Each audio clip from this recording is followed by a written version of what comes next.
Kinikarigi, bonjour. My name is Honchpinga, but my English name is Tyler LaMere. I'm 17 years old and I'm from the Winnebago tribe in Nebraska, but I also belong to the Mille Lacs Ojibwe tribe. One thing that not a lot of people know about me is that I love delving into so many pieces of art. My favorite mediums of art are either watercolor or ballpoint pen. My mom always bought me a sketchbook because I think she really did want me to be an artist as well, follow in her footsteps and her father's footsteps. One thing that really gets on my nerves is that people just say that Two-Spirit is just Native American non-binary, or Two-Spirit is just a way of saying Native American transgender, when it's so much more than that. It's a whole spiritual identity, as well as a cultural one. It's a reclamation from being a survivor of genocide. There's a sacredness that not other LGBTQ people would understand. The Mille Lacs Ojibwe is where the origin for Two-Spirit comes from, because they believe that two spirits exist in one body, the masculine and the feminine. In the Winnebago tribe, we have specific identities when it comes to Wakikanak, which is what I identify with, which means stands like a man. Those born in a woman's body, but take on the roles of men and have a men's spirit. I always hear stories about how people knew ever since they were kids, and I don't think I ever really knew, other than I didn't really fit in and I didn't really connect with strictly masculinity or strictly femininity. I was just, okay, people tell me I'm a girl, so I guess I'm a girl. I first thought that I was like non-binary, and as time grew on and I started learning more about my culture, I felt more connected to the binary trans male roles.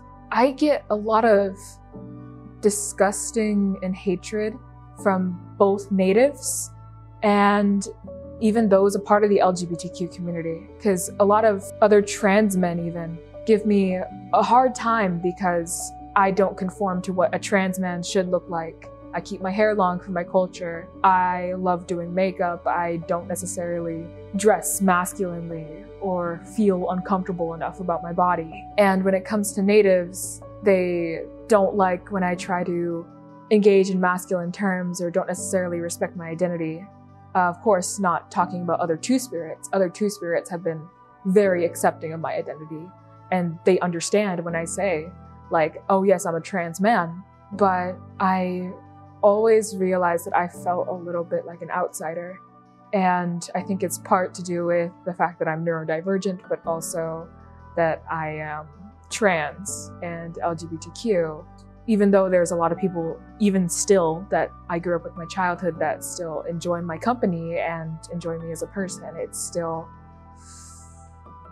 I guess, a disconnect, almost. Like we live in two different worlds. I remember I didn't really talk about my gender identity for the longest time until I was pretty much outed by my own social media. I was really scared because I didn't know how they would react. Everyone was incredibly accepting. I remember being told, no matter who you are, who you choose to become, no matter how you identify, we will love you regardless.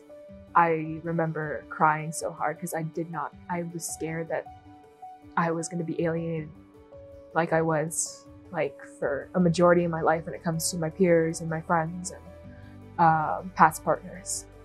And I think it's also a part of us needing to decolonizing the way that we engage in prayer as well.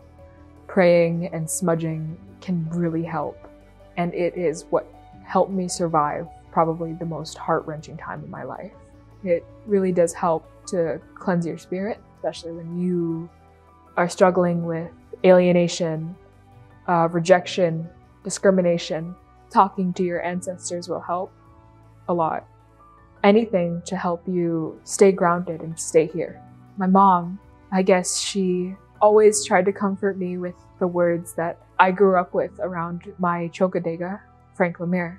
Nothing changes unless someone is made to be uncomfortable, even if that person is yourself, even though it was a grueling and very much uncomfortable process. I am more than glad with the end result, and the end result that is continuing to unravel. The progress that is being made. I think a lot of people would be able to say that they wouldn't be who they were without Frank. I know a lot of my friends and family would. It's Even though my relation to him is not something that I usually talk about out of a place of respecting his own work separate from mine, his own life separate from mine. He was a huge influence on who I became, and part of me just wishes that he was able to see who I've become now. Learn about the history of Native Americans, not just from a whitewashed textbook, not from what you read in first grade.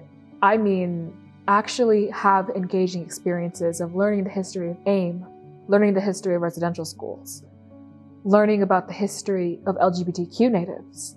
We are very much still here, and our tribal customs are not similar to how non-Native families work. We can't just up and leave, because there's a significant relationship when it comes to our spiritual identities and our cultural identities, as well as our familial relations are much different, much more sacred. There's a bond that no non-Native would be able to understand or fully comprehend. So to say that I can just up and leave whenever I want is just blatant ignorance and just a closed worldview.